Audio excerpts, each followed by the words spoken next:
Bom, bom dia a vocês. É um prazer estar aqui de novo, né? A gente, há vários anos, elabora essa campanha.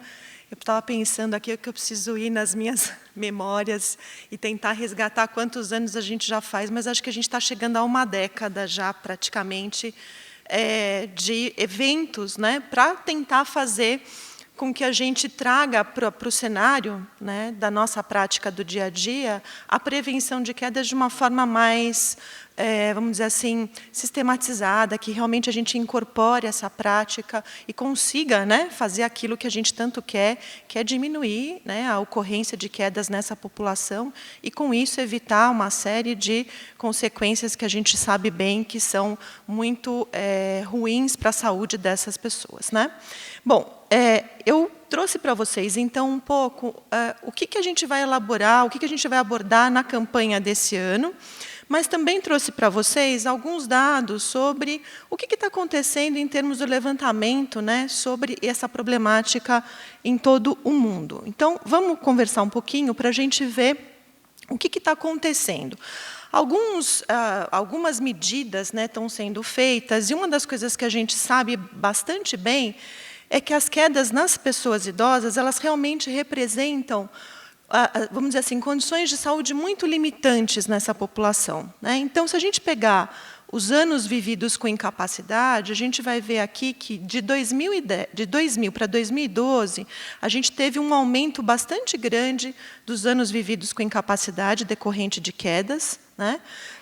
Então, se vocês olharem aqui, os dados são realmente muito assustadores, cerca de 17 milhões de anos vividos com incapacidade no mundo inteiro, nessa população acima de 60 anos, decorrente de quedas, então é muito, né, tempo, se a gente somar todo mundo que perde anos, né, devido a uma queda, a gente está chegando então em torno de 17 milhões. E o que chama bastante atenção da gente também é que nos países de renda média e baixa, que são essa coluna em azul, eles realmente somam o maior número de anos vividos com incapacidade. Então, o que isso significa? Significa que, a semelhança do que está acontecendo no mundo inteiro, nos países em desenvolvimento, a gente tem um número substancial de quedas, porém, estas pessoas também estão vivendo com bastante incapacidade decorrente dessas quedas. Então, é uma coisa realmente que a gente precisa prestar bastante atenção e levar bastante em consideração o fato disso ser muito limitante. E se vocês acompanharem aqui comigo, esses anos vividos com incapacidade, eles vão aumentando progressivamente, mas é na população acima de 80 anos que a gente tem um aumento substancial desses anos vividos com incapacidade. Então, a gente vê assim uma curva bem ascendente, né, em relação à idade, e a gente sabe que no mundo inteiro e também no Brasil, essa população com mais de 80 anos é a que mais cresce, né? As pessoas estão vivendo cada vez mais. A gente está observando uma expansão da longevidade no mundo inteiro, inclusive no Brasil. Então, o que a gente espera é que, infelizmente, se nada for feito em termos preventivos, esses anos vão só cada vez se somar ainda mais, né? Então, isso é uma coisa que a gente precisaria realmente prestar atenção. E eu trouxe alguns dados para vocês da Fundação SEAD, que fizeram uma pesquisa aqui no estado de São Paulo. Então, não é diferente, né? A gente trouxe, enfim, estimativas do mundo inteiro, mas se a gente pegar aqui no ano de 2000 e de 2014, o que a gente tem? A gente tem que as lesões decorrentes por causas externas, que incluem as quedas, mas também incluem outras estatísticas, por exemplo, como atropelamentos, nos homens, olha só, as quedas elas aumentam tremendamente com o avançar da idade, né? E a gente também, nessa população de homens, observa um grande número também de atropelamentos, infelizmente. E nas mulheres não é diferente, né? A gente também tem, aqui em 2014, vocês estão vendo um aumento substancial, né, de lesões decorrentes de quedas que provocam morte nessa população. Então, são dados que não só são dados que a gente traz, né, com o cenário mundial, mas claramente isso está muito próximo de nós e também com dados bastante recentes sobre esse tema, né? Ok, mas vamos pensar um pouquinho na campanha desse ano, né? Então, a gente já sabe que queda é um evento realmente bastante frequente, como a gente está vendo, causa morte, causa perda de anos, né, da nossa vida, porque isso causa muita incapacidade nessa população. Mas o que significa essa mensagem, né? Um passo de cada vez, não caia em armadilhas. Isso significa que uma mensagem importante que a gente deve ter e passar para os idosos é que a gente precisa andar com atenção, né? E a gente vai discutir isso um pouquinho. Por que andar com atenção? Porque a gente tem que se preparar quando a gente anda, principalmente em ambientes muito imprevisíveis, como é a rua, né? Como é o ambiente externo, porque a gente tem que se preparar para buracos, a gente tem que se preparar para pessoas que vêm ao nosso encontro, né? A gente tem que se preparar para desníveis no terreno, na calçada, enfim. E o tema dessa campanha esse ano é que isso tem que ser feito, muitas vezes, quando nós estamos fazendo outra atividade. Por exemplo, se eu estou caminhando com uma pessoa na rua e estou conversando, batendo um papo gostoso, né? Mas eu estou conversando com ela e prestando atenção na conversa, só que o buraco está ali logo na minha frente. Será que o idoso tem essa habilidade, essas capacidades, né, de vencer essas dificuldades? Ou seja, fazer duas coisas ao mesmo tempo, prestar, né, pôr um olho, né, na conversa, um ouvido na conversa e o olho na rua? Então, isso é o que a campanha aborda esse ano, essa questão, né, da gente ter que fazer duas coisas ao mesmo tempo, em geral. Isso realmente provoca muita demanda, né, sobre os nossos sistemas todos fisiológicos, e isso pode, em algumas pessoas, causar um pouco mais de problema, inclusive de queda. Bom, o que a gente sabe é que o prejuízo de caminhar, né, ou andar com a idade, ela é real, né? Então, a frequência de qualquer problema para andar aumenta com o avançar da idade. Então, aqui vocês estão vendo, acima de 70 anos, a gente tem 35% da população idosa relatando dificuldade para andar, e quase metade dos idosos acima de 85 anos relatam algum tipo de problema para caminhar, né? As quedas durante o caminhar são os relatos mais frequentes que nós temos. Então, muitos idosos caem andando, tá? Então, cerca de 52% dessas pessoas relatam tropeçar ou escorregar enquanto andam, né? E muitos desses idosos relatam que estavam com pressa, né, quando estavam andando, tá? Então, esta pressa significa o quê? Muitas vezes, né, uma pressa em fazer alguma coisa, porque está realmente pensando, muitas vezes, em atividades que ainda precisa fazer. Quantos de nós não caminhamos, às vezes, pensando na lista de supermercado que a gente vai ter que comprar daqui a pouco, no telefonema que nós vamos dar, naquela pessoa que você lembra que você precisava falar alguma coisa para ela, mas você esqueceu, né? Bom, esses idosos ativos normalmente caem com frequência maior na rua, e o risco de lesão, ou seja, de uma fratura normalmente, é 3 vezes maior. Então, claramente, caminhar é um desafio muito grande. Infelizmente, a gente não tem muitos dados de pesquisa sobre quedas de pedestres na rua, né, de uma forma geral. Mas eu encontrei para trazer para vocês dados da cidade de Vitória, na Austrália, e eles fizeram um levantamento bastante interessante, o município, né, de Vitória, e eles investigaram as quedas em pessoas, né, de várias faixas etárias, enquanto elas estavam andando na rua, tá? E o que a gente pode observar aqui é que a gente tem um aumento, né, dessa frequência de utilização de serviços de emergência por quedas na rua, aí nas pessoas um pouco mais jovens aqui, mas olha só como a gente tem um aumento substancial acima dos 65 anos e depois com os 85 anos ou mais. Então, o que acontece? Essas pessoas estão na rua, caem e são atendidas pelos serviços de emergência para poder dar conta, né, dessas quedas.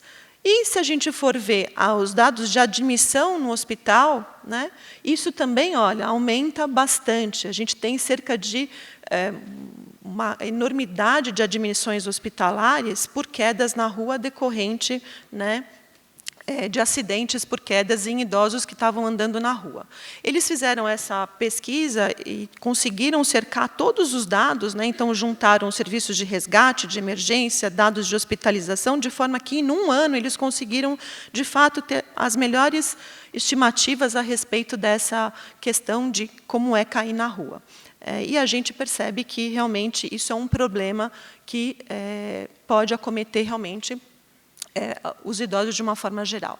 Bom, quando a gente faz duas tarefas ao mesmo tempo, a gente pode pensar em várias coisas, né? Não só, por exemplo, você andar e conversar ou falar ao telefone celular, que é muito comum hoje em dia, né? Tem gente que manda texto de mensagem andando, eu acho isso inusitado, porque eu já tenho um pouco de dificuldade, eu tenho que parar para poder mandar mensagem de texto, mas tem gente que faz isso numa boa, né? Andando e mandando a mensagem de texto. Mas você pode fazer outras tarefas, né? Andar e comer, andar e pensar, andar e procurar algo na sua bolsa, andar e carregar um copo d'água, andar e carregar uma bandeja num restaurante. Então, tudo isso são exemplos de tarefas que a gente pode fazer de forma simultânea. Mas, de fato, andar e conversar, principalmente na rua, é um desafio muito grande. Por quê? Porque a rua é um ambiente que tem muitos perigos e tem muitos problemas que a gente precisa identificar na hora de andar. Então, o que a gente sabe hoje dos dados de pesquisas é que o andar, gente, não é uma sequência de passos iguais e que a gente tem um padrão sistemático para andar que acontece sempre da mesma forma, de forma automatizada, né? O que a gente sabe hoje é que, sim, a gente tem um componente automático nesse caminhar, mas ela é muito variável para se adaptar às demandas dos diferentes ambientes onde a gente está, e isso faz com que a gente tenha uma certa habilidade de navegação. É quase como se a gente tivesse que andar de forma diferente, com tamanhos de passos diferentes, com tempo de passos diferentes, de acordo com o ambiente onde a gente está. Só que isso aqui precisa ser controlado, né? Isso não é automático.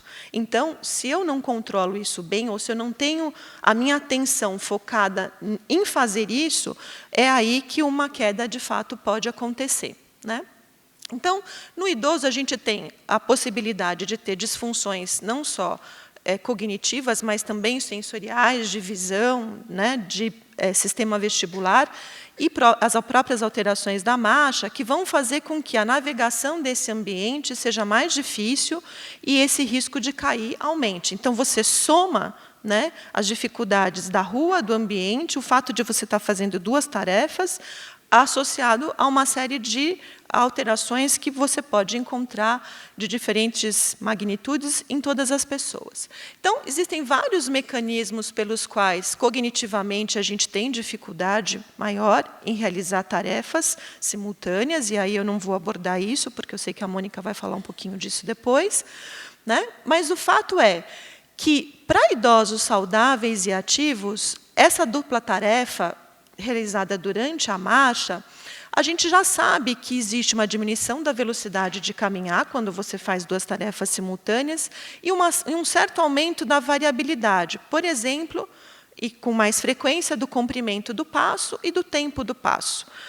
Isso aqui, essa variabilidade, ela compromete, em parte, a estabilidade do corpo, né? Ou seja, o fato de você andar de forma segura. Mas a boa notícia é que parte desses idosos, principalmente esses mais ativos e saudáveis, eles tendem a priorizar a manutenção da postura segura. Então, eles prestam mais atenção no caminhar. É isso que eu falei, eu presto atenção no caminhar, então eu paro se eu tiver que falar alguma coisa um pouco mais difícil com alguém, ou se eu tiver que falar ao telefone. Então, isso significa que a gente tem uma tendência, principalmente os idosos, de evitar, né, perigos, evitar quedas, priorizando a tarefa motora em detrimento da tarefa cognitiva ou outra tarefa motora que ele esteja fazendo. O problema é que alguns idosos não fazem isso, né? E aí, então, para esses, o risco de cair aumenta bastante. Quem são esses idosos? São idosos com comprometimento cognitivo leve, são idosos com doença de Parkinson, são os idosos mais frágeis, né? Aqueles que já têm histórias de quedas no passado, ou seja, caidores recorrentes. Para esse, gente, a irregularidade dos passos ela é muito maior, né? E é muito mais intensa. Essa instabilidade médio-lateral, que é perder o equilíbrio para os lados, né, enquanto eu caminho, também é maior, e a velocidade da caminhada diminui tremendamente. Tá? A má notícia é que esses idosos, eles não priorizam a tarefa motora, eles vão priorizar a tarefa cognitiva e o risco de cair aumenta muito. Tá? Então, o que a gente sabe, infelizmente, é que não existe custo zero quando a gente está fazendo duas tarefas simultâneas. Ou seja, algum prejuízo em uma das duas tarefas nós vamos ter ao fazer duas tarefas simultaneamente. O nosso sistema nervoso central ele não tem a capacidade, ou seja, ele tem uma capacidade limitada de fazer duas tarefas ao mesmo tempo. Tá? Existem várias teorias que explicam essa limitação, né, do nosso sistema nervoso central de fazer essas duas tarefas ao mesmo tempo. Existem discussões a respeito de quais seriam as melhores teorias, né, cognitivas que explicam isso, mas o fato é que não existe custo zero. Então, toda vez que a gente vai fazer alguma tarefa associada ao caminhar, a gente vai ou ter uma diminuição na velocidade de caminhar e uma irregularidade nesse caminhar, ou a gente vai ter uma dificuldade de fazer a segunda tarefa, que é a cognitiva. Isso é mínimo para idosos saudáveis, né? Mas é muito alto para idosos que têm problemas cumulativos, né? Várias doenças crônicas, que são mais frágeis, que já têm algum comprometimento na sua mobilidade e também na sua área cognitiva. Então, claramente, esses idosos eles estão com um risco muito maior de cair, né, quando fazem tarefas simultâneas. Tá?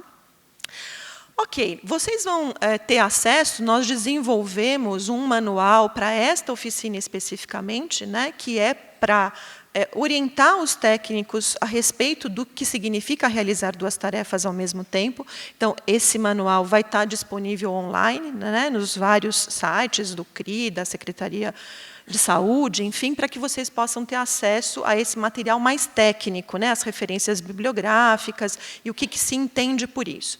Mas como é que a gente pode identificar esses idosos com maior risco de cair e como é que a gente pode, então, ter uma ideia melhor de qual é o custo associado a essa tarefa? Então, vocês vão ter lá, na verdade, a gente faz... Vocês podem fazer isso com várias tarefas, depende daquilo que você quer, mas normalmente a gente faz com a tarefa de caminhar. Então, a gente tem lá um percurso de 4 metros, por exemplo, e você vai medir o tempo que a pessoa leva para caminhar aqueles 4 metros, sem fazer nenhuma tarefa associada, simplesmente caminhar. Você vai lá e cronometra quanto tempo aquela pessoa leva. Depois você vai incluir uma tarefa secundária, que pode ser motora, carregar um copo d'água, mas também pode ser uma tarefa cognitiva, que em geral é o que a gente usa. E aí existem inúmeras variações de que tarefa cognitiva você pode usar, seria aqui muito difícil a gente discutir sobre isso. Existem questões relacionadas à dificuldade dessa tarefa, o quão difícil ela tem que ser para causar realmente uma atenção dividida. E, além disso, você tem aspectos relacionados à priorização da tarefa. Mas, enfim, você faz uma tarefa cognitiva associada, por exemplo, falar nomes de animais enquanto você caminha. Esse talvez seja o que normalmente as pessoas fazem, né? E aí você vai cronometrar a pessoa andando os 4 metros e falando, né, a maior quantidade de nomes de animais que ela conseguir. E o que a gente faz depois para calcular esse custo? A gente pega o tempo que ela usou nessa tarefa secundária, ou seja, com a dupla tarefa, diminui do tempo que ela fez com a tarefa isolada, divide pela tarefa isolada e multiplica por 100. E a gente vai ter um custo disso. Então, quando a pessoa faz uma tarefa ao mesmo tempo, muitas vezes ela pode ter um custo de 30%, 50%. Tem idosos que têm custos de mais de 100% quando faz uma tarefa ao mesmo tempo. Quanto maior esse custo, maior o risco que essa pessoa tem de cair. Tá?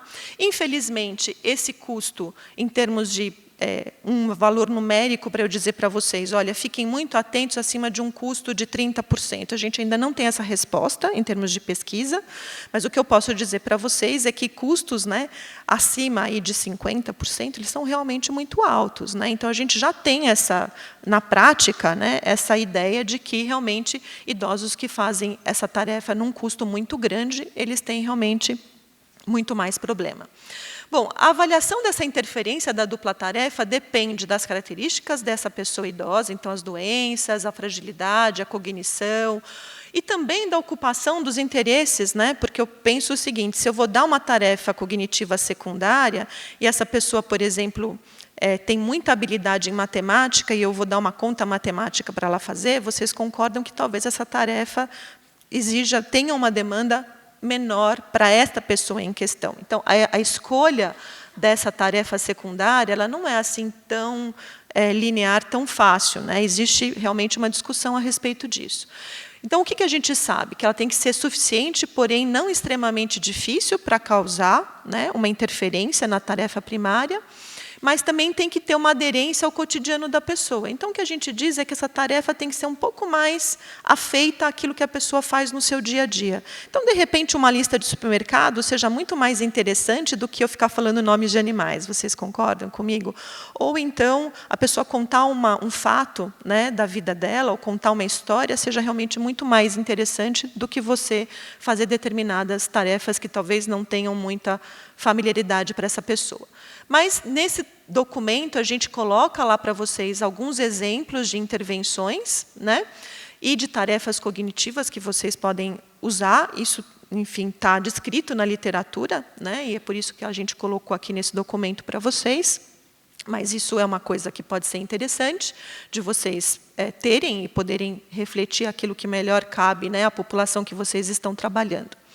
Mas eu queria abordar para vocês o seguinte, bom, tudo bem, então nós sabemos que fazer duas tarefas ao mesmo tempo é difícil, pode aumentar o risco de cair, existe toda uma linha de investigação em termos de pesquisa a respeito disso, né, em várias áreas do conhecimento. Ok, mas existe o que fazer, então, em relação a isso? Principalmente para esses idosos que têm mais dificuldade, a gente pode prevenir, a gente pode intervir. Então, o que a gente tem hoje é uma grande gama de pesquisas relacionadas agora com intervenção, né? Ou seja, fazendo treinamento mesmo de dupla tarefa em pessoas idosas, para que esses melhorem as suas habilidades de fazer duas tarefas simultaneamente e a gente diminua o risco de cair. Existem inúmeras pesquisas a esse respeito, eu não trouxe todas para vocês, eu trouxe o exemplo de uma, né, que eu achei bastante interessante, porque nesse trabalho ele relata que reduz o risco de queda em 77%, que foi bastante alto, né? Eu acho que isso é um pouco de amplificação de resultados, mas, de qualquer forma, existe um resultado positivo. Então, eles compararam, por exemplo, a pessoa fazer exercícios com videogame, né? Então, dança com videogame e o apoio, né, da tela. Então, existia também a sequência de movimentos na tela. A pessoa caminhar numa esteira, mas fazer um trabalho de treino de memória verbal à medida que ela caminhava, e isso foi comparado simplesmente com caminhar de forma isolada na esteira. E o resultado que eles encontraram é que tanto dançar, né, no videogame, enfim, quanto caminhar na esteira fazendo um treino de memória verbal, melhoraram o desempenho das pessoas na dupla tarefa, porém, as pessoas que caminharam e fizeram o treino cognitivo, elas tiveram uma melhora na regularidade dos passos, o que tem a ver, né, com a questão de prevenção mais importante de quedas. Então, olha só, a gente pensaria, né, que talvez uma dança fosse alguma coisa, né, trabalhando um pouco mais de equilíbrio dinâmico e também uma questão até de atenção, né, mas o fato de você fazer um treinamento cognitivo parece que talvez pela teoria de compartilhamento, né, você consiga chegar mais próximo das áreas cerebrais que estão mais afeitas, né, à questão de regular a realização de duas tarefas ao mesmo tempo. O fato é, gente, que existe aí um campo super promissor a respeito da intervenção com a dupla tarefa.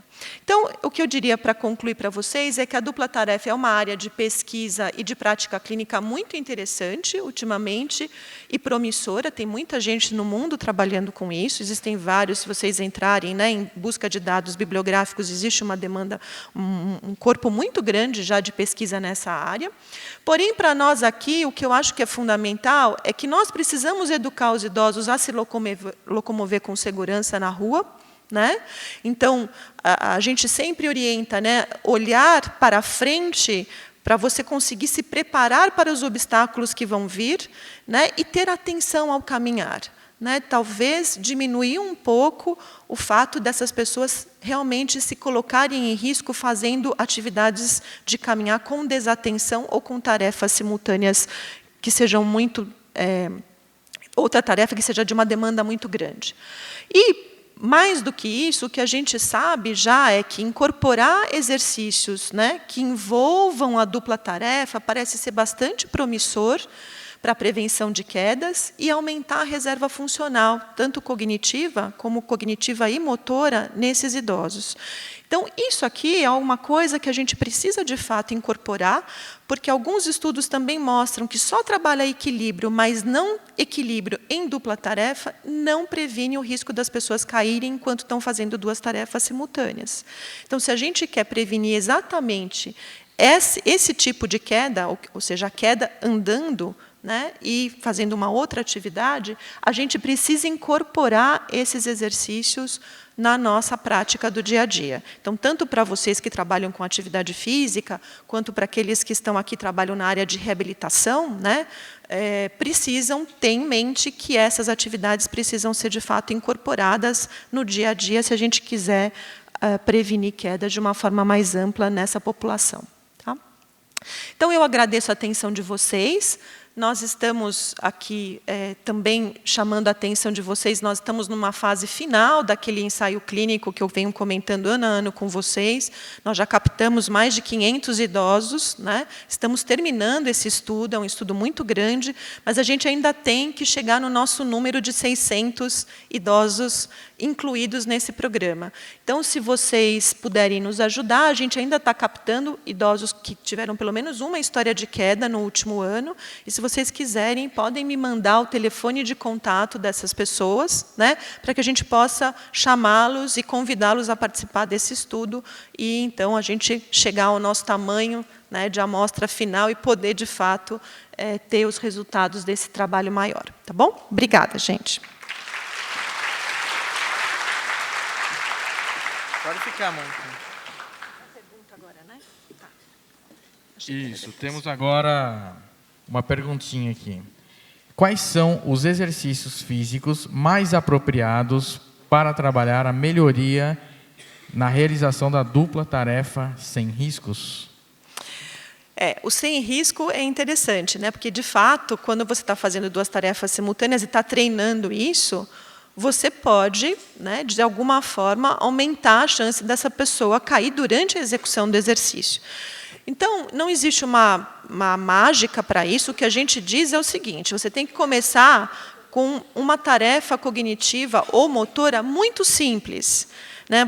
Não adianta você querer incorporar um exercício com um grau de dificuldade muito grande desde o começo, porque justamente você pode colocar essa pessoa mais em risco. Então, a progressão do exercício, tanto motor quanto o exercício, né, a tarefa secundária que você vai dar, ela tem que ser uma questão de você realmente progredir.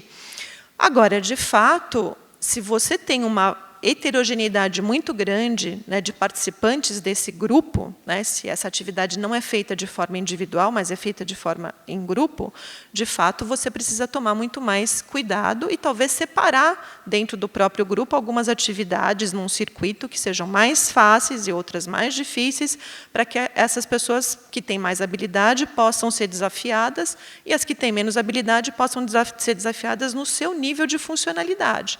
Então, não existe uma mágica para isso, não existe um exercício que seja o mais apropriado, porque vai depender do quanto de interferência essa tarefa secundária causa naquela pessoa em especial, né?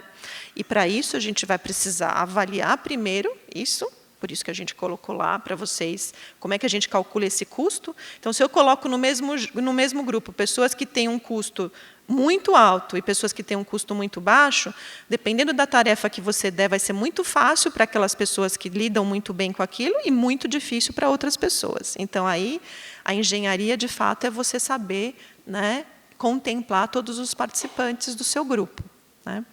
E, muitas vezes, né, ter uma supervisão um pouco mais próxima para essas pessoas que têm mais dificuldade. Tá?